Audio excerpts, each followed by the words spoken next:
عمران نے کار ہوٹل شبروز کے کمپاؤنڈ میں موڑی اور پھر اسے پارکنگ کی طرف لے گیا۔ ہوٹل شبروز کو تعمیر ہوئے ابھی تھوڑا ہی عرصہ ہوا تھا، لیکن اس کے کھانوں کی شہرت پورے دارالحکومت میں پھیل گئی تھی۔ یہی وجہ تھی کہ ہوٹل شبروز کے ڈائننگ ہال میں لنچ اور ڈنر کے وقت ایڈوانس بکنگ کروانا پڑتی تھی۔ عمران نے بھی ایک بار یہاں لنچ کیا تھا اور اسے بھی وہاں کے کھانے بے حد پسند آئے تھے۔ یہی وجہ تھی کہ وہ اکثر کھانا کھانے کے لیے ہوٹل شبروز کا ہی رخ کیا کرتا تھا۔ چونکہ وہ کئی بار یہاں آ چکا تھا، اس لیے اب یہاں کا عملہ اسے اچھی طرح پہچاننے لگ گیا تھا۔ چنانچہ اگر کوئی سیٹ خالی نہ بھی ہو تب بھی عمران کے لیے اسپیشل سیٹ کا انتظام کروایا جاتا تھا۔ آج بھی عمران یہاں لنچ کرنے آیا تھا۔ اس نے کار پارکنگ میں روکی اور پھر پارکنگ بوائے سے کارڈ لے کر وہ اطمینان بھرے انداز میں قدم بڑھاتا ہوٹل کے مین گیٹ کی طرف بڑھتا چلا گیا۔ لیکن ابھی وہ مین گیٹ سے کافی دور تھا کہ اچانک وہ ٹھٹک کر رک گیا۔ اس نے کمپاؤنڈ گیٹ سے سپر فیاض کی سرکاری جیپ کو اندر داخل ہوتے دیکھا اور جیپ پوری رفتار سے چلتی ہوئی سیدھی مین گیٹ کی طرف بڑھی اور عمران کے لبوں پر بے اختیار مسکراہٹ تیرنے لگی، کیونکہ اسے معلوم تھا کہ سپر فیاض کی سرکاری جیپ پارکنگ کے بجائے ہوٹل کے مین گیٹ کے سامنے ہی رکے گی۔ یہ اس کی عادت تھی۔ اور پھر جب گیٹ کے سامنے رکی اور اس کے ساتھ ہی سپر فیاض جیپ سے اترا اور تیز تیز قدم اٹھاتا اندرونی طرف کو بڑھ گیا، جبکہ ڈرائیور نے جیپ کو تھوڑا سا آگے کر کے روک دیا۔ عمران مسکراتا ہوا آگے بڑھنے لگا۔ وہ سمجھ گیا تھا کہ سپر فیاض بھی لنچ کرنے آیا ہوگا، چنانچہ آج کا لنچ اس نے سپر فیاض کی جیب پر ڈالنے کا فیصلہ کر لیا تھا۔ عمران جب مین گیٹ پر پہنچا تو وہاں موجود دونوں باوردی دربانوں نے جھک کر عمران کو سلام کیا۔ یہ وردی والے صاحب کون ہیں جو ابھی اندر گئے ہیں؟ بڑی عجیب سی وردی ہے، جیسے ریلوے کے کلیوں کا ٹھیکیدار ہو۔ عمران نے ایک دربان سے بڑے رازدارانہ انداز میں پوچھا۔ او، آپ سپرنٹینڈنٹ فیاض صاحب کی بات کر رہے ہیں؟ جناب، یہ بہت بڑے افسر ہیں، انٹیلیجنس کے سپرنٹینڈنٹ ہیں۔ دربان نے آنکھیں پھاڑتے ہوئے جواب دیا۔ سپرنٹینڈنٹ کیا مطلب؟ کیا انہیں بڑے بڑے ڈنٹ پڑے ہوئے ہیں؟ میرا مطلب ہے جیسے حادثے کے بعد کار کو ڈنٹ پڑ جاتے ہیں۔ عمران نے حیرت بھرے لہجے میں کہا تو دونوں دربان بے اختیار ہنس پڑے۔ جی، یہ عہدہ ہوتا ہے، بہت بڑا عہدہ، دربان نے جواب دیا۔ عہدہ؟ وہ کیا ہوتا ہے؟ کیا یہ کسی کار کا نام ہے؟ خیر ہوگا، مجھے کیا، عمران نے کہا اور پھر تیزی سے آگے بڑھ گیا، اور دونوں دربان اس طرح مسکرا دیے جیسے عمران کی لا علمی پر مسکرا رہے ہوں۔ ہال میں داخل ہو کر عمران ایک سائڈ پر بنے ہوئے انتہائی وسیع و عریض ڈائننگ ہال کی طرف بڑھتا چلا گیا۔ یہ چونکہ لنچ کا وقت تھا، اس لیے مین ہال تقریباً خالی نظر آ رہا تھا، جبکہ لنچ ہال میں محاورتاً نہیں بلکہ حقیقتاً تل دھرنے کی بھی جگہ نہیں تھی۔ عمران نے لنچ ہال کا دروازہ کھولا اور اندر داخل ہو گیا۔ عمران صاحب، آپ؟ آج تو آپ کے لیے مخصوص میز لگانی ہوگی، 1 منٹ توقف کیجیے، قریب کھڑے سپروائزر نے عمران کو دیکھتے ہی مسکراتے ہوئے کہا۔ لیکن عمران کی نظریں ہال میں سپر فیاض کو تلاش کر رہی تھی، لیکن سپر فیاض کہیں نظر نہیں آ رہا تھا۔ انٹیلیجنس کے سپرنٹینڈنٹ فیاض صاحب آئے تھے کیا؟ ان کے لیے تم لوگوں نے علیحدہ کمرہ ریزرو کروایا ہے؟ عمران نے سپروائزر سے مخاطب ہو کر کہا، جو کسی دوسرے کو عمران کے لیے مخصوص میز لگانے کا کہہ رہا تھا۔ سپرنٹینڈنٹ فیاض صاحب؟ نہیں جناب، وہ تو یہاں نہیں آئے، شاید مینیجر صاحب کے آفس میں گئے ہوں گے، سپروائزر نے کہا۔ اوکے، تو پھر مینیجر صاحب کے آفس میں انہیں پیغام بھجوا دو کہ میں ان کی طرف سے یہاں لنچ کر رہا ہوں۔ وہ جاتے ہوئے کاغذ پر پیمنٹ کرتے جائیں، ایسا نہ ہو کہ آپ لوگ میرے گلے میں کپڑا ڈالے کھڑے ہوں۔ عمران نے کہا تو سپروائزر بے اختیار ہنس پڑا۔ آپ بے فکر رہیں جناب، آپ جیسے معزز گاہک سے بھلا ایسا سلوک ہو سکتا ہے؟ بہرحال آپ کا پیغام بھیج دیا جائے گا، سپروائزر نے جواب دیتے ہوئے کہا۔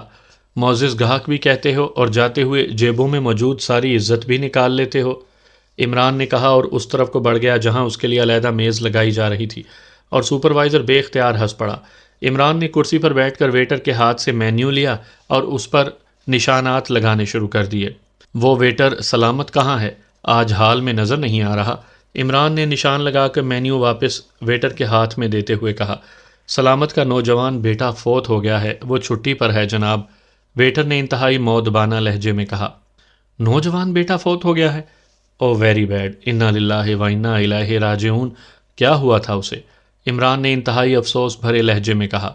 بیمار تھا، سلامت اسے ہسپتال لے گیا لیکن وہ بچ نہ سکا، ویٹر نے جواب دیا۔ کب فوت ہوا ہے؟ عمران نے پوچھا۔ آج صبح کل خوانی تھی، ویٹر نے جواب دیا۔ کہاں ہے سلامت کا گھر؟ عمران نے پھر پوچھا۔ محلہ سلیٹی والا میں جناب، موتی مسجد کے سامنے گلی میں، ویٹر نے جواب دیا۔ محلہ سلیٹی والا، یہ کون سا محلہ ہے؟ میں نے تو یہ نام ہی پہلی بار سنا ہے، عمران نے حیرت بھرے لہجے میں کہا۔ پرانے شہر میں جناب، کمیٹی چوک کے سامنے گلی اندر جا رہی ہے، وہاں سے یہ محلہ شروع ہوتا ہے۔ کہتے ہیں کسی زمانے میں وہاں سلیٹی بنانے والا کوئی کارخانہ تھا، اسی وجہ سے اس کا یہ نام پڑ گیا۔ ویٹر نے وضاحت کرتے ہوئے کہا۔ ٹھیک ہے، تم جا کر لنچ لے آؤ، عمران نے کہا، اور ویٹر سلام کر کے مڑا اور تیزی سے واپس چلا گیا۔ تھوڑی دیر بعد لنچ سرو ہو گیا اور عمران لنچ کرنے میں مصروف ہو گیا۔ لنچ کے بعد اس نے چائے کا آرڈر دیا اور خود وہ ہاتھ دھونے کے لیے اٹھ گیا۔ جب وہ واپس آیا تو اس نے سپر فیاض کو ڈائننگ ہال میں داخل ہوتے ہوئے دیکھا۔ عمران نے ہاتھ اٹھا کر اسے اشارہ کیا تو سپر فیاض تیز تیز قدم اٹھاتا اس کی طرف بڑھ گیا۔ کیا وہ سلیمان تمہارے لیے کھانا نہیں پکاتا جو تم یہاں نظر آ رہے ہو؟ سپر فیاض نے میز کی دوسری طرف کرسی پر بیٹھتے ہوئے کہا۔ وہ تو گاؤں گیا ہوا ہے، لیکن تم سناؤ، سلمہ بھابھی کا کیا حال ہے؟ سنا ہے بیمار تھیں، عمران نے مسکراتے ہوئے کہا۔ بیمار؟ کیا مطلب؟ وہ کیوں بیمار ہونے لگی؟ کبھی تو منہ سے کوئی اچھی بات نکال لیا کرو، ہمیشہ الٹا ہی بولتے ہو، فیاض نے غصیلے لہجے میں کہا۔ پھر تمہارا مینیجر کے کمرے میں جا کر اسپیشل لنچ کرنا، حالانکہ مجھے تو تجربہ ہے کہ سلمہ بھابھی شب روز سے زیادہ ذائقے دار کھانے پکاتی ہیں، عمران نے کہا۔ میں اس وقت ڈیوٹی پر ہوں، تمہاری طرح بیکار نہیں ہوں، سمجھے؟ اور یہ بات تمہیں بھی معلوم ہے کہ ڈیوٹی کے دوران میں کھانا کھانا تو ایک طرف چائے بھی نہیں پیا کرتا، سپر فیاض نے منہ بناتے ہوئے کہا۔ یا اللہ، تیرا شکر ہے، بڑی مہنگی ہے یہاں کی چائے، چلو ایک پیالی کی تو بچت ہوئی، عمران نے بڑے اطمینان بھرے لہجے میں کہا۔ اسی لمحے ویٹر نے میز پر چائے کے برتن لگانے شروع کر دیے۔ سنو، میرے لیے پہلے لنچ لاؤ اور پھر چائے لے آنا، جاؤ، سپر فیاض نے ویٹر سے کہا۔ آپ کی چائے تو میں لے آیا تھا۔ ٹھیک ہے سر، جیسے آپ کا حکم، ویٹر نے کہا، اور ساتھ ہی کوٹ کی جیب سے اس نے مینیو نکال کر سپر فیاض کی طرف بڑھا دیا۔ جو عمران نے منگوایا ہے وہی لے آؤ، سپر فیاض نے کہا تو ویٹر نے اسبات میں سر ہلاتے ہوئے مینیو واپس جیب میں ڈالا اور پھر چائے کے برتن واپس ٹرے میں رکھے واپس مڑ گیا۔ تم تو ڈیوٹی پر ہو اور ڈیوٹی کے دوران تم چائے بھی نہیں پیتے، اور اب یہ کھانا؟ کیا تمہاری یادداشت اتنی کمزور ہے کہ چند لمحوں میں اپنی کہی ہوئی بات بھی بھول جاتے ہو؟ عمران نے منہ بناتے ہوئے کہا تو سپر فیاض بے اختیار ہنس پڑا۔ ڈیوٹی کے دوران میں دوسروں سے کچھ نہیں کھاتا پیتا، لیکن تمہارا تو میری ڈیوٹی سے کوئی تعلق نہیں ہے، اس لیے تمہارے ساتھ تو میں کھا بھی سکتا ہوں اور پی بھی، سپر فیاض نے مزے لے کر جواب دیتے ہوئے کہا۔ لیکن کیا تم اپنی یونیفارم میں بھی بھاری بٹوا رکھتے ہو؟ عمران نے حیرت بھرے لہجے میں کہا تو سپر فیاض بے اختیار چونک پڑا۔ بھاری بٹوا کیا مطلب؟ سپر فیاض نے کہا۔ ظاہر ہے ہوٹل شبروز کافی مہنگا ہوٹل ہے اور 2 آدمیوں کے کھانے کا بل کوئی بھاری بٹوے والا ہی ادا کر سکتا ہے، عمران نے بڑے سادہ سے لہجے میں کہا۔ میں تو تمہارا مہمان ہوں، تم جانو اور ہوٹل شبروز جانے، سپر فیاض نے ایسے لہجے میں کہا جیسے آج عمران کو پھنسا کر وہ لطف لے رہا ہو۔ لیکن میرے پاس تو اپنے کھانے کا بل دینے کی رقم نہیں ہے، میں تو تمہاری جیپ دیکھ کر یہاں آ گیا تھا اور میں نے تو سپروائزر کو کہہ دیا تھا کہ وہ تمہیں پیغام بھجوا دے کہ جاتے ہوئے میرے کھانے کا بل تم نے دے کر جانا ہے، عمران نے منہ بناتے ہوئے کہا۔ میں کیوں دوں گا تمہارے کھانے کا بل؟ تم جانو اور ہوٹل والے جانے، اور بس اب اس موضوع پر مزید کوئی بات نہیں کرنا، سپر فیاض نے کہا۔ اسی لمحے ویٹر کھانا لے کر آ گیا اور اس نے پہلے چائے کے برتن اٹھا کر ایک طرف رکھے اور پھر سپر فیاض کے سامنے کھانا لگانا شروع کیا۔ عمران اس دوران چائے کی پیالی ختم کر چکا تھا۔ بل لے آؤ، عمران نے ویٹر سے کہا۔ یس سر، ویٹر نے جواب دیا اور تیزی سے مڑ گیا۔ گڈ، آج شاید زندگی میں پہلی بار تمہاری دعوت کھا رہا ہوں۔ ویری گڈ، آج لطف آئے گا کھانے کا، سپر فیاض نے مسرت بھرے لہجے میں کہا اور تیزی سے کھانا شروع کیا۔ مینیجر صاحب سے آج کتنی وصولی ہوئی ہے، عمران نے کہا تو سپر فیاض بے اختیار چونک پڑا۔ وصولی؟ کیسی وصولی؟ میں تو مینیجر کو تمہارے ڈیڈی کا پیغام دینے آیا تھا۔ اس ہوٹل کے مالکوں میں سر شیراز شامل ہیں اور سر شیراز نے ہوٹل کا لائسنس لیتے ہوئے تمہارے ڈیڈی کا ریفرنس دیا تھا۔ تمہارے ڈیڈی نے پیغام بھجوایا ہے کہ سر شیراز سے کہہ دوں کہ وہ کسی اور کا ریفرنس دے کر ان کا نام کٹوا دیں، کیونکہ تمہارے ڈیڈی یہ پسند نہیں کرتے کہ کسی ہوٹل کے سلسلے میں ان کا نام بطور ریفرنس شامل ہو۔ سپر فیاض نے کھانے سے ہاتھ روک کر تفصیل بتاتے ہوئے کہا۔ لیکن ڈیڈی یہ بات براہ راست سر شیراز سے بھی تو کر سکتے تھے، یا مینیجر کو فون کر کے کہہ سکتے تھے۔ تمہارے ہاتھ مینیجر کو اس قسم کا پیغام بھجوانا، بات سمجھ میں نہیں آ رہی، عمران نے کہا۔ سر شیراز ملک سے باہر ہیں اور تمہارے ڈیڈی مینیجر ٹائپ کی مخلوق سے بے حد الرجک ہیں، وہ انہیں فون کرنا بھی گوارا نہیں کرتے، سپر فیاض نے جواب دیا اور عمران نے اس بات میں سر ہلا دیا۔ جبکہ سپر فیاض نے دوبارہ لنچ کرنا شروع کر دیا۔ تم کھانا کھاؤ، میں جا رہا ہوں، عمران نے اٹھتے ہوئے کہا۔ ارے ٹھہرو، خبردار اگر تم بل ادا کیے بغیر گئے، سپر فیاض نے چونک کر کہا۔ میں ڈیڈی کو فون کر کے جاؤں گا کہ ان کے پیغام کا نتیجہ ہوٹل والوں کو کس طرح بھگتنا پڑ رہا ہے۔ تم فکر نہ کرو، عمران نے کہا۔ ارے یہ کیا کہہ رہے ہو، میں تو تمہارا مہمان ہوں، سپر فیاض نے انتہائی پریشان سے لہجے میں کہا۔ لیکن تم ڈیوٹی پر ہی ہو، اور ڈیوٹی کے دوران تمہارا مجھ سے تعلق ابھی تم نے خود ہی کہا ہے، عمران نے مسکراتے ہوئے کہا۔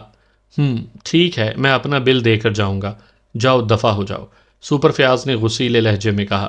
اور میرا بل وہ کون دے گا، عمران نے مسکراتے ہوئے کہا۔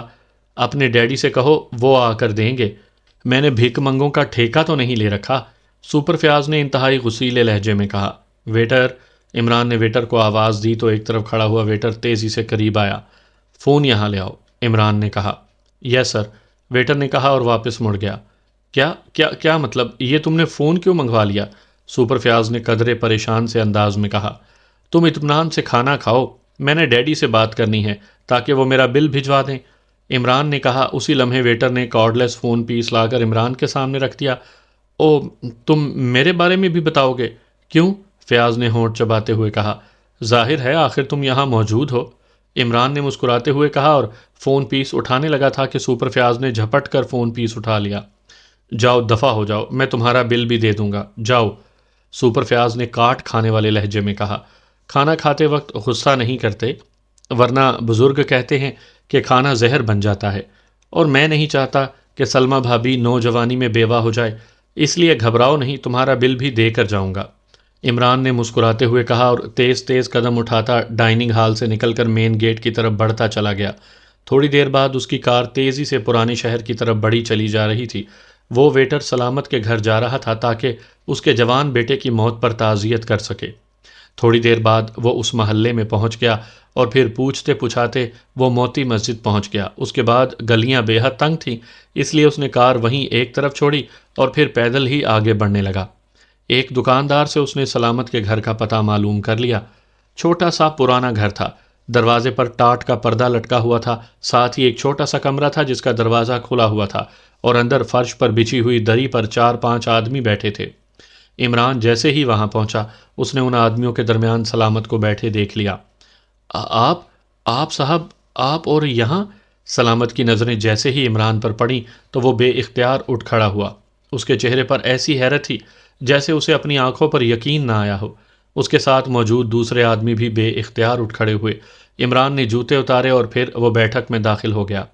میں تمہارے لڑکے کی موت پر افسوس کرنے آیا ہوں بھائی، مجھے واقعی بے حد دکھ پہنچا ہے، اللہ تعالیٰ اس کی مغفرت کرے اور تمہیں صبر دے، عمران نے کہا اور پھر بیٹھ کر اس نے باقاعدہ فاتحہ خوانی کی۔ آپ کا بے حد شکریہ صاحب کہ آپ مجھ غریب کے گھر آئے، میں آپ کی کیا خدمت کروں، سلامت نے کہا۔ کسی تکلف کی ضرورت نہیں ہے، کیا ہوا تھا تمہارے بیٹے کو، عمران نے کہا۔ اب کیا بتاؤں صاحب، بس اللہ کی مرضی یہی تھی، کیا کہوں، سلامت نے سر جھکائے ہوئے گلوگیر لہجے میں کہا۔ صاحب، اندھیر ہے اندھیر، اب غریب آدمی جائے کہاں؟ اس کے جوان بیٹے کو جعلی دوا نے مار ڈالا، ساتھ بیٹھے ہوئے ادھیڑ عمر آدمی نے کہا تو عمران بے اختیار چونک پڑا۔ جعلی دوا نے مار ڈالا؟ کیا مطلب، میں آپ کی بات سمجھا نہیں ہوں، عمران نے حیران ہو کر کہا۔ صاحب، میرے بیٹے کے پیٹ میں اچانک درد ہوا، میں اسے ہسپتال لے گیا، وہاں ڈاکٹر نے ایک انجیکشن لکھ کر دیا جو میں ہسپتال سے باہر ایک دکان سے لے آیا، 312 روپے کا انجیکشن تھا۔ میرے پاس تو اتنے پیسے بھی نہیں تھے، لیکن میرے ساتھ محلے کے 2 آدمی تھے، ہم سب نے رقم اکٹھی کی تو اتنے پیسے بنے اور ہم نے انجیکشن خرید لیا۔ ڈاکٹر صاحب نے وہ انجیکشن لگایا تو میرے بیٹے کی تکلیف اور بڑھ گئی، جس پر ڈاکٹر صاحب نے کہا کہ انجیکشن جعلی ہے۔ انہوں نے اپنی طرف سے 2-3 اور انجیکشن لگائے، لیکن میرا بیٹا تڑپ تڑپ کر ختم ہو گیا اور ہم روتے پیٹتے اسے اٹھا کر واپس لے آئے، سلامت نے کہا۔ کس ہسپتال میں گئے تھے آپ، عمران نے پوچھا۔ سول ہسپتال میں جناب، اور ہم کہاں جا سکتے ہیں، پرائیویٹ ہسپتالوں کی فیس ہم غریب کہاں سے بھریں، سلامت نے کہا۔ وہ انجیکشن کہاں ہے جسے ڈاکٹر صاحب نے جعلی کہا تھا، عمران نے کہا۔ وہ تو ڈاکٹر صاحب نے اپنے پاس رکھ لیا تھا، ہمیں تو بیٹے کی موت نے ہی پاگل کر دیا تھا، سلامت نے کہا۔ ڈاکٹر صاحب کے نام کا پتہ ہے آپ کو، عمران نے پوچھا۔ جی پورے نام کا تو پتہ نہیں، البتہ نرسیں اور چھوٹے ڈاکٹر انہیں ڈاکٹر رازی کہہ رہے تھے، سلامت نے جواب دیا۔ اور وہ دکان جہاں سے آپ نے یہ انجیکشن خریدا تھا اس کا کیا پتہ ہے؟ عمران نے پوچھا۔ جی ہم نے تو پریشانی کی وجہ سے بورڈ بھی نہیں پڑھا تھا، بہت ساری دکانیں ہیں وہاں، اب تو یہ بھی یاد نہیں کہ کون سی دکان تھی، سلامت نے کہا۔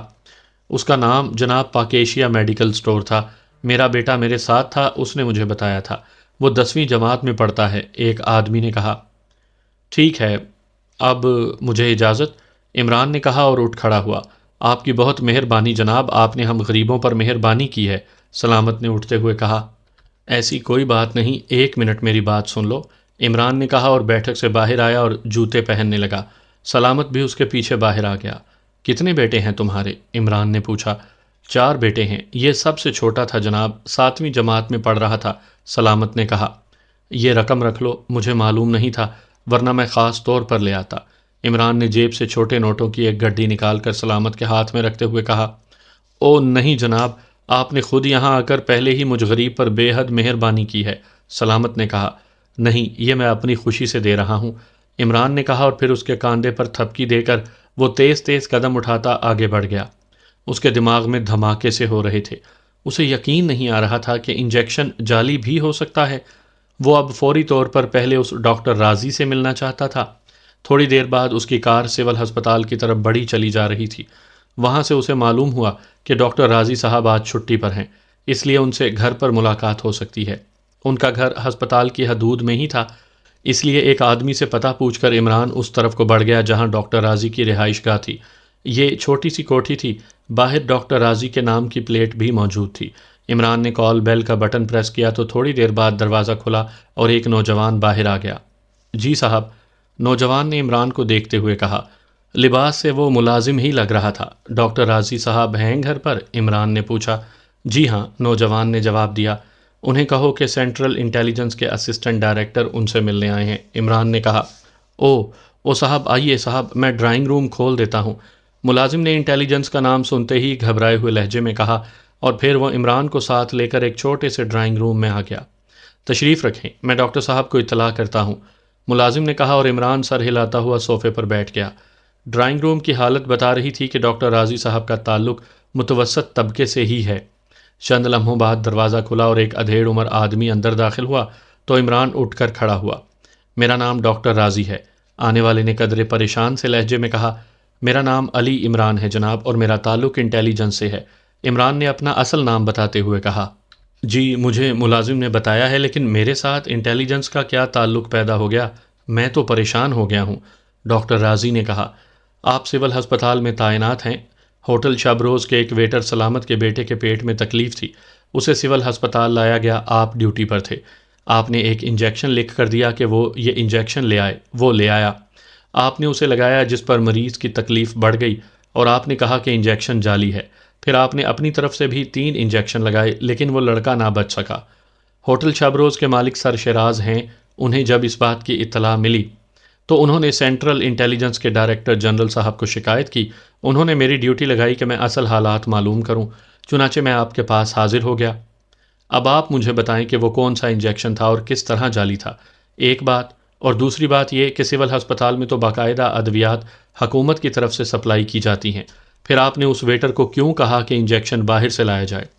عمران نے کہا تو ڈاکٹر رازی نے ایک طویل سانس لیا۔ مجھے یاد آ گیا عمران صاحب، آپ کی دوسری بات کا جواب میں پہلے دے دیتا ہوں، جو انجیکشن میں نے باہر سے منگوایا تھا وہ کافی عرصے سے ہسپتال کو سپلائی نہیں کیا جا رہا، حالانکہ اس کی اطلاع محکمہ صحت کو بھیجی جا چکی ہے۔ آپ ہسپتال کا ریکارڈ بھی چیک کر سکتے ہیں، اور جہاں تک اس انجیکشن کے جعلی ہونے کا تعلق ہے تو وہ واقعی جعلی تھا، اس میں دوا کے بجائے شاید پانی میں کچھ ملا کر بھرا گیا تھا، چنانچہ یہ انجیکشن لگتے ہی مریض کی حالت تیزی سے بگڑتی چلی گئی تو میں نے اس کی جان بچانے کے لیے اسے مختلف انجیکشن لگائے لیکن وہ جاں بر نہ ہو سکا، ڈاکٹر نے جواب دیا اور ساتھ ہی اس نے انجیکشن کا نام بھی بتا دیا۔ وہ جعلی انجیکشن کی خالی شیشی آپ کے پاس ہے؟ عمران نے پوچھا۔ جی ہاں، میں نے اسے اپنے پاس محفوظ کر لیا تھا اور پھر میں نے خود جا کر باہر مختلف دکانداروں سے معلومات کیں لیکن کسی نے بھی اس کی فروخت کی حامی نہ بھری، میں خاموش ہو گیا، لیکن یہ کوئی نئی بات تو نہیں ہے، اس ملک میں تو جعلی ادویات کا کاروبار پورے عروج پر ہے، پہلے تو ہم لوگ جعلی ادویات کو اس کی پیکنگ سے پہچان لیتے تھے، لیکن اب تو اس مہارت سے یہ سب کچھ کیا جا رہا ہے کہ کوئی اسے پہچان ہی نہیں سکتا۔ میں نے تو کئی بار سیکٹری ہیلتھ کو اس بارے میں لکھا ہے کہ جعلی ادویات کا تدارک کیا جائے، لیکن یہاں کوئی کسی کی سنتا ہی نہیں۔ میں انجیکشن لے آتا ہوں، ڈاکٹر راضی نے کہا اور اٹھ کر واپس چلے گئے۔ عمران نے بے اختیار ہونٹ بھینچ لیے، اس کے تصور میں بھی نہ تھا کہ ادویات بھی جعلی ہو سکتی ہیں۔ ظاہر ہے ادویات جعلی بنانے کا مطلب قتل ہے، صریحاً قتل، اور ایسا کون ہو سکتا ہے جو چند روپے کے لالچ کے لیے اس طرح ہزاروں لاکھوں مریضوں کی موت کا سامان کرے؟ لیکن ڈاکٹر راضی نے جو کچھ بتایا تھا اس سے تو یہی معلوم ہوتا تھا کہ یہاں یہ بھیانک کاروبار واقعی عروج پر ہے۔ چند لمحوں بعد ڈاکٹر راضی واپس آئے۔ ان کے پیچھے ملازم تھا جس نے ٹرے میں مشروب کی 2 بوتلیں رکھی تھیں۔ یہ تکلف آپ نے کیوں کیا ڈاکٹر صاحب؟ عمران نے مسکراتے ہوئے کہا۔ یہ تکلف نہیں ہے عمران صاحب، مجھے آپ کی آمد سے واقعی بے حد مسرت ہوئی ہے۔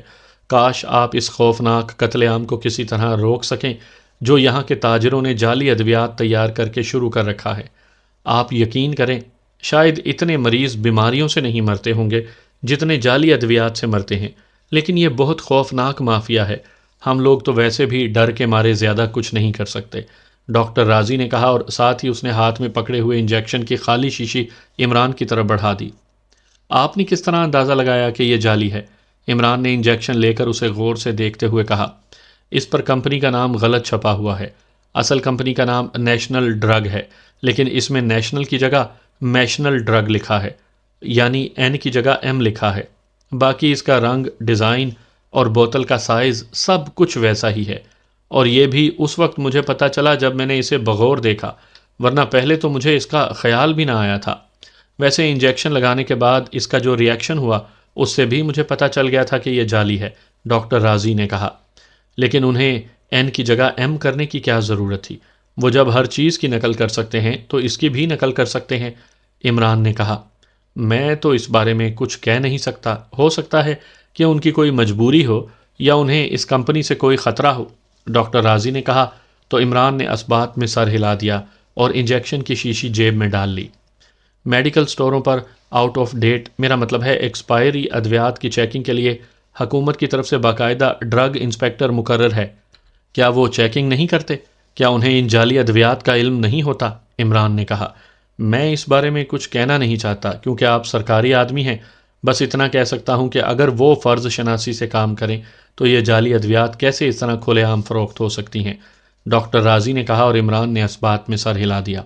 مشروب وہ پی چکا تھا، اس لیے اس نے ڈاکٹر راضی سے اجازت لی، ان کا شکریہ ادا کیا اور پھر اس کی کوٹھی سے نکل کر وہ ہسپتال کی پارکنگ کی طرف بڑھ گیا جہاں اس کی کار موجود تھی، لیکن ایک خیال کے آتے ہی وہ پارکنگ کے بجائے ہسپتال کے بیرونی گیٹ کی طرف مڑ گیا۔ ہسپتال سے باہر ادویات فروخت کرنے والوں کی بے شمار دکانیں تھیں۔ عمران ان کے بورڈ دیکھتا ہوا آگے بڑھتا چلا گیا اور پھر اسے پاکیشیا میڈیکل سٹور کا بورڈ نظر آ گیا۔ خاصی بڑی دکان تھی، کاؤنٹر پر ایک ادھیڑ عمر آدمی بیٹھا تھا۔ دکان میں کافی رش تھا اور 2-3 سیلز مین ادویات دینے میں مصروف تھے۔ عمران نے اسی انجیکشن کا نام لے کر ایک انجیکشن مانگا تو ایک سیلز مین نے وہ انجیکشن لفافے میں ڈال کر اس ادھیڑ عمر کی طرف بڑھا دیا۔ ادھیڑ عمر نے انجیکشن نکال کر اسے دیکھا اور پھر اسے واپس لفافے میں ڈال کر اس نے لفافہ عمران کی طرف بڑھایا اور کیش میمو کاٹنے میں مصروف ہو گیا۔ 312 روپے جناب، ادھیڑ عمر نے کیش میمو پر دستخط کر کے اسے بک سے علیحدہ کرتے ہوئے کہا اور کیش میمو عمران کی طرف بڑھا دیا۔ عمران نے کیش میمو لیا اور پھر اس نے لفافے میں سے وہ انجیکشن نکالا اور اسے غور سے دیکھنے لگا۔ اس پر نیشنل کا لفظ این سے ہی لکھا گیا تھا۔ یہ انجیکشن بھی آپ کی دکان سے لیا گیا ہے، لیکن اس میں اور اس کمپنی میں فرق ہے۔ یہ میشنل ڈرگ کا بنا ہوا ہے جبکہ یہ آپ نے اب دیا ہے یہ نیشنل ڈرگ کا ہے۔ دونوں کی قیمتیں بھی ایک ہی ہیں اور ڈیزائن، رنگ، بوتل وغیرہ بھی، عمران نے کہا، اور ساتھ ہی اس نے وہ بوتل نکال کر ادھیڑ عمر کی طرف بڑھا دی جو اس نے ڈاکٹر راضی سے لی تھی۔ میشنل نام کی تو کوئی کمپنی نہیں ہے جناب، اس ادھیڑ عمر نے کہا اور انجیکشن کی بوتل کو بغور دیکھنے لگا۔ او جناب، یہ تو جعلی ہے، یہ ہماری دکان سے نہیں لیا گیا، کسی اور دکان سے لیا گیا ہوگا، ہم جعلی ادویات فروخت نہیں کیا کرتے، ادھیڑ عمر نے کہا۔ اوکے، ہو سکتا ہے کہ لینے والے کو غلط فہمی ہوئی ہو، لیکن کیا جعلی ادویات بھی فروخت ہوتی ہیں؟ کون کرتا ہے ایسا؟ عمران نے اس کے ہاتھ سے وہ انجیکشن واپس لیتے ہوئے کہا۔ سنا تو یہی ہے کہ جعلی ادویات کا دھندا آج کل عروج پر ہے، لیکن ہم ایسا نہیں کرتے اور نہ ہی ہمیں معلوم ہے کہ کون ایسا کر رہا ہے۔ ادھیڑ عمر نے منہ بناتے ہوئے انتہائی خشک اور کھردرے لہجے میں کہا۔ آپ اس دکان کے مالک ہیں؟ عمران نے کہا۔ جی ہاں، کیوں؟ آپ کیوں پوچھ رہے ہیں؟ ادھیڑ عمر کا لہجہ اور زیادہ ناخوشگوار ہو گیا۔ میرا تعلق سینٹرل انٹیلیجنس سے ہے اور ہمیں رپورٹ ملی ہے کہ جعلی ادویات کا دھندا ہو رہا ہے۔ آپ کی بڑی دکان ہے اور آپ سلجھے ہوئے اور سمجھدار آدمی لگتے ہیں، اس لیے آپ ہم سے تعاون کریں اور کوئی نہ کوئی کلو دیں تاکہ اس بھیانک دھندے کو ٹریس کر کے ختم کیا جا سکے۔ عمران نے کہا۔ او جناب، میں معذرت خواہ ہوں، مجھے واقعی علم نہیں ہے۔ میں تو سارا دن دکان پر ہی ہوتا ہوں، بس سنتے رہتے ہیں۔ آپ بے شک ہماری دکان کی تلاشی لے لیں، ہم نے کبھی ایسا کام نہیں کیا۔ اس بار اس ادھیڑ عمر کے لہجہ بے حد نرم تھا، شاید سینٹرل انٹیلیجنس کے لفظ کا اثر تھا۔ آپ کا نام؟ عمران نے پوچھا۔ میرا نام شرافت رضا ہے، اس ادھیڑ عمر نے کہا۔ اوکے، بے حد شکریہ، عمران نے کہا اور پھر جیب سے ایک بڑا نوٹ نکال کر اس نے اشرف رضا کے ہاتھ میں دے دیا۔ یہ بل لے لیں، عمران نے کہا تو شرافت رضا نے نوٹ دراز میں ڈالا اور پھر بل کاٹ کر اس نے باقی رقم گن کر عمران کو دے دی، اور عمران دکان سے نیچے اترا اور واپس ہسپتال کی طرف بڑھتا چلا گیا جہاں اس کی کار موجود تھی۔ اس نے فیصلہ کر لیا تھا کہ ٹائیگر سے کہہ کر وہ اس شرافت رضا کو رانا ہاؤس بلوا کر پھر اس سے تفصیل سے پوچھ گچھ کرے گا، کیونکہ بہرحال یہ جعلی انجیکشن اسی دکان سے ہی فروخت کیا گیا تھا۔ سامعین کرام، آپ سن رہے ہیں مظہر کلیم ایم اے کے لکھی ہوئی عمران سیریز جس کا نام ہے مکروہ جرم۔ یہ اس سلسلے کی پہلی قسط ہے۔ مجھے امید ہے آپ کو میری یہ کاوش پسند آئے گی۔ آپ نے اگر ابھی تک میرا چینل مائی وائس سبسکرائب نہیں کیا تو ابھی میرے چینل کو سبسکرائب کر کے بیل نوٹیفیکیشن آن کر لیجئے تاکہ آنے والی ہر نئی کہانی کی اطلاع بر وقت آپ تک پہنچ سکے۔ شاندار انداز میں سجے ہوئے آفس میں موجود مہاگنی کی بڑی سی آفس ٹیبل کے پیچھے ریوالونگ کرسی پر بیٹھے ہوئے آدمی نے ٹیلی فون کی گھنٹی بجتے ہی ہاتھ بڑھا کر ریسیور اٹھا لیا۔ یس، کرمداد خان بول رہا ہوں، اس آدمی نے بڑے باوقار سے لہجے میں کہا۔ شرافت رضا بول رہا ہوں جناب، دوسری طرف سے آواز سنائی دی۔ جی فرمائیے۔ کرمداد خان کا لہجہ قدرے نرم پڑ گیا تھا۔ آپ کا 3-1 انجیکشن سینٹرل انٹیلیجنس کے پاس پہنچ چکا ہے اور سینٹرل انٹیلیجنس اس پر تحقیقات کر رہی ہے۔ ابھی تھوڑی دیر پہلے میری دکان پر ایک آفیسر آیا تھا، اس کے ہاتھ میں آپ کا انجیکشن تھا۔ وہ مجھ سے پوچھنا چاہتا تھا کہ یہ انجیکشن کون بنا رہا ہے اور کہاں کہاں سپلائی ہو رہا ہے، اور ساتھ ہی اس کا اصرار تھا کہ یہ انجیکشن میری دکان سے ہی بیچا گیا ہے، لیکن میں نے صاف انکار کر دیا، جس پر وہ چلا گیا ہے۔ میں نے سوچا کہ آپ کو بتا دوں۔ شرافت رضا نے کہا۔ آپ کا شکریہ کہ آپ نے بتا دیا، لیکن اس سے ہمیں یا آپ کو کیا فرق پڑتا ہے؟ اس دھندے میں اگر ہم خوف زدہ ہو جائیں تو پھر ہم یہ دھندا کر ہی نہیں سکتے۔ ایسی تحقیقات اور انکوائریاں تو ہوتی رہتی ہیں، ان سے کوئی فرق نہیں پڑتا۔ زیادہ سے زیادہ وہ چند روپے رشوت لے لے گا، وہ ہم دے دیں گے۔ کرمداد خان نے بڑے مطمئن سے لہجے میں کہا۔ لیکن مجھے تو اپنا سٹاک ہٹانا پڑے گا جناب، اور اس طرح تو میرا بہت نقصان ہو جائے گا۔ شرافت رضا نے کہا۔ آپ کیوں سٹاک ہٹاتے ہیں؟ آپ کام کرتے رہیں، صرف اتنا کریں کہ بندہ دیکھ کر مال دیں۔ ایسا تو ہوتا ہی رہتا ہے۔ ویسے اگر آپ کو خوف ہے تو آپ مال ہمیں واپس کر دیں، ہمارے پاس تو اس کی اتنی ڈیمانڈ ہے کہ ہم پوری ہی نہیں کر سکتے۔ پھر آپ کو انتظار کرنا پڑے گا، ورنہ آپ سے پرانے کاروباری تعلقات ہونے کی وجہ سے ہم نے کبھی آپ کی ڈیمانڈ کو مؤخر نہیں کیا۔ کرمداد خان نے خالصتاً کاروباری انداز میں جواب دیتے ہوئے کہا۔ ٹھیک ہے، لیکن پھر بھی آپ ہوشیار رہیں۔ شرافت رضا نے کہا۔ ہم ہر وقت ہوشیار رہتے ہیں، ہمارے رابطے بہت دور تک ہوتے ہیں، اس لیے آپ کسی قسم کی فکر مت کریں۔ ویسے اس انٹیلیجنس والے نے اپنا کوئی نام وغیرہ تو بتایا ہوگا اور عہدہ؟ کرمداد خان نے کہا۔ نہ میں نے پوچھا نہ اس نے بتایا۔ ویسے خاصا وجیح اور خوش پوش نوجوان تھا، شرافت رضا نے کہا۔ اس کے حلیے میں کوئی خاص بات، تاکہ میں انٹیلیجنس سے رابطہ کر کے معلوم کر لوں کہ یہ صاحب کون ہیں اور انہیں کس طرح مزید کارروائی سے روکا جا سکتا ہے؟ کرمداد خان نے کہا۔ میں حلیہ بتا دیتا ہوں، خاص بات تو نہ میں نے مارک کی ہے اور نہ مجھے یاد ہے۔ شرافت رضا نے کہا۔ اوکے، حلیہ بتا دیں، کرمداد خان نے کہا تو شرافت رضا نے تفصیل سے عمران کا حلیہ بتا دیا۔ ٹھیک ہے، شکریہ، میں بندوبست کر لوں گا، گھبرائیں نہیں، کرمداد خان نے کہا، اور کریڈل دبا کر اس نے ٹون آنے پر تیزی سے نمبر ڈائل کرنا شروع کر دیے۔ راسپوٹین کلب۔ رابطہ قائم ہوتے ہی ایک نسوانی آواز سنائی دی۔ کرمداد خان بول رہا ہوں۔ وکٹر سے بات کرواؤ، کرمداد خان نے تیز لہجے میں کہا۔ یس سر، ہولڈ آن کریں۔ دوسری طرف سے کہا گیا۔ ہیلو، وکٹر بول رہا ہوں۔ چند لمحوں کے بعد ایک مردانہ آواز سنائی دی۔ وکٹر، تمہارے لیے ایک ایمرجنسی ٹاسک ہے۔ سول ہسپتال کے سامنے پاکیشیا میڈیکل سٹور ہے، اس کا مالک شرافت رضا ہے، اسے فوری طور پر آف کر دو، ابھی اور اسی وقت، کرمداد خان نے تیز لہجے میں کہا۔ یس، ہو جائے گا، معاوضہ ڈبل ہوگا۔ دوسری طرف سے کہا گیا۔ معاوضے کی بات مت کیا کرو وکٹر، کام کیا کرو۔ معاوضہ تمہاری مرضی کا لیکن کام ہماری مرضی کا، کرمداد نے غصیلے لہجے میں کہا۔ اوکے، میں ابھی آپ کو واپس رپورٹ دیتا ہوں، وکٹر نے کہا تو کرمداد خان نے اوکے کہہ کر کریڈل دبا دیا اور پھر ٹون آنے پر اس نے تیزی سے نمبر ڈائل کرنے شروع کر دیے۔